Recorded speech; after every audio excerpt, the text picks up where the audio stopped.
Alright, converting rectangular to parametric. Now, this is either super easy or super hard. Depends on how willing you are to sort of take a leap of faith. But basically, it's super simple. You just set x equals t, and then plug and chug. For starters, though, there's one type of problem where they actually give you the parameter they want you to use.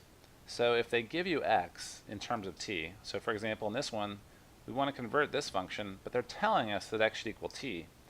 Then it's really simple. We just do substitution kind of backwards, just like we did in the previous video. So all we're going to do is take x equals t and sub in everywhere we see an x, we'll replace it with a t. So that means that y equals 2t plus 3.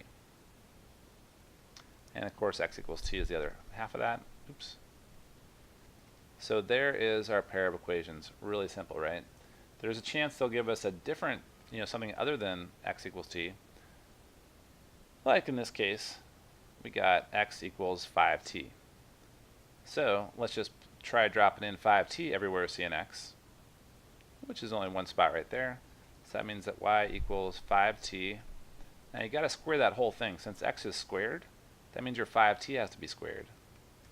So you get y equals 25t squared plus 1, and of course x equals 5t is the second equation.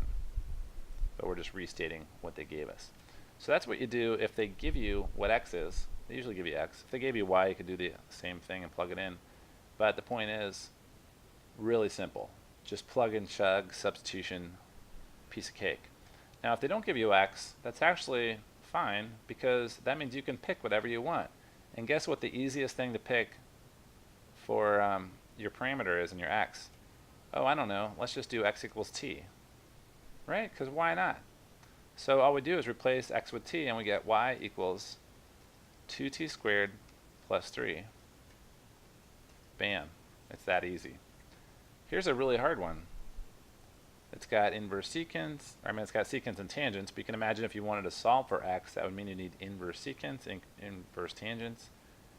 Boy, some crazy calculus problem? I don't know. But oh wait, remember, all they want me to do is convert. I don't have to solve for x.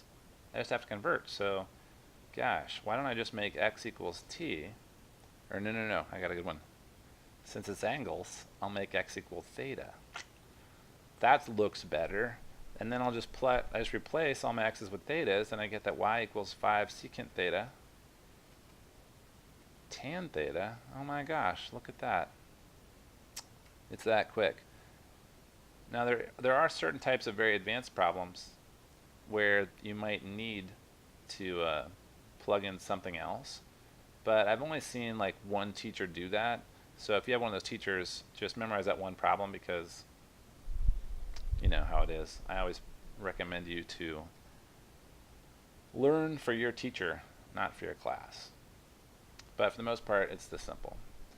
Alright, now there are a couple of situations where if you're not using x equals t, you want to be a little bit careful, because they can ask you a question like, hey, would x equals t squared be a good thing to plug in here?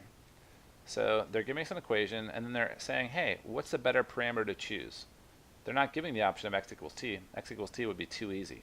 So they're saying, hey, should we use x equals t squared, or should we use x equals t cubed? Question mark. Well, on this one we just want to be a little bit careful, and I'll just show you the one thing we want to look for. If you look at the original graph, let's just take a second and step back and say, hey, what does this graph look like? It's a cubic, right? And it's upshifted 1, so it goes through here, but it's basically just that disco shape. So I know what the graph looks like, and if I convert to parametric, I should get the same graph, right? So here's what happens. We'll try plugging in t squared real quick. So I'll get x equals t squared, and y equals t squared cubed would be t to the 6th plus 1. And then if we plugged in cubed, we would get that x equals t cubed, and y equals t cubed cubed is t to the 9th plus 1. Alright, so which one of these is a better plan? Which one of these is good and which one is messed up? Well, it turns out that this one right here is the one that's messed up. It has two problems. One is x is always going to be positive, which means we're not going to have the whole left half of the graph. There's no value that you could plug in for t from negative infinity to positive infinity. There's nothing you could plug in for t that would give you a negative x coordinate. But obviously, this original graph had a lot of negative x coordinates. Like half the graph has negative x coordinates as you work your way up down the left here. Similarly, the y equation has a positive exponent, so once again, you'll have only positive y coordinates. So basically, this set of parametric equations would only give you the right half of this curve. Whereas this one on the right, the x equals t cubed, doesn't have that problem, because when you plug in negative t's, you get negative x and you get negative y. So it appears that this set of equations right here would actually give us the full curve, both halves. And that's why we want to keep an odd exponent. Now there's some situations where it would be okay if you only had positive exponents. Like if you had a graph that only existed over here. I don't know what shape that would be, like maybe a y over x or something, x over y. If you had something like that that was all in the first quadrant. But otherwise, you kind of want to steer clear of squared exponents. So very often that's the trick question that they're going to ask you is, you know, it's going to involve positive exponents and whether you cover all the domain of your function. All right, and last one I want to look at, you always want to keep your eye out for special cases. Most teachers are going to run equations of circles by you. So this right here, if you know your equations, this is just the equation of a circle of radius 1 centered at the origin. X squared plus y squared equals 1. Our standard equation of a circle is x squared plus y squared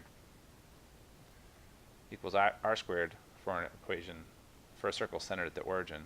So that's what this is. Radius is 1. So this is really just equation of the unit circle. Getting from this, if we selected x equals t, it turns out this will actually work. So if we just do what I've shown you in this video, where we just say, you know what, they didn't tell us what to use, I'm just going to use x equals t, try and stop me. So then you'd be like, okay, so that means that t, we'll get rid of this one for a second. So if we want to now figure out what the y equation is, we got to sub in x equals t, so we'll get that t squared plus y squared equals 1. Now you want to solve for y, so you get y squared equals 1 minus t squared. Then to solve for y, you got to square root both sides. So you get y equals plus or minus square root of 1 minus t squared. Now this is technically accurate, and you've got to have this plus or minus because the square roots are always positive. Like if you take the square root of a number, you always get the positive number. So if we didn't have that plus or minus, we'd only get the top half of the circle. Wow, that's a really breathtakingly horrible circle. Anyway, so if we forgot the plus or minus, we'd only have the top arc. We would not have the bottom. So that's the problem with using x equals t and then solving for this. And it's just kind of ugly. It turns out the really nice way to make a circle, and this is what the next video is going to be about, is to set up x equals cosine theta and y equals sine theta. We'll get more into that and how this is similar to ellipses and stuff in the next video. But the point is, when you're looking for special cases and you recognize that something's a circle or an ellipse, just go ahead and jump straight to the formulas you're going to memorize probably in the next video, because that's just easier and faster and more likely to get you full credit.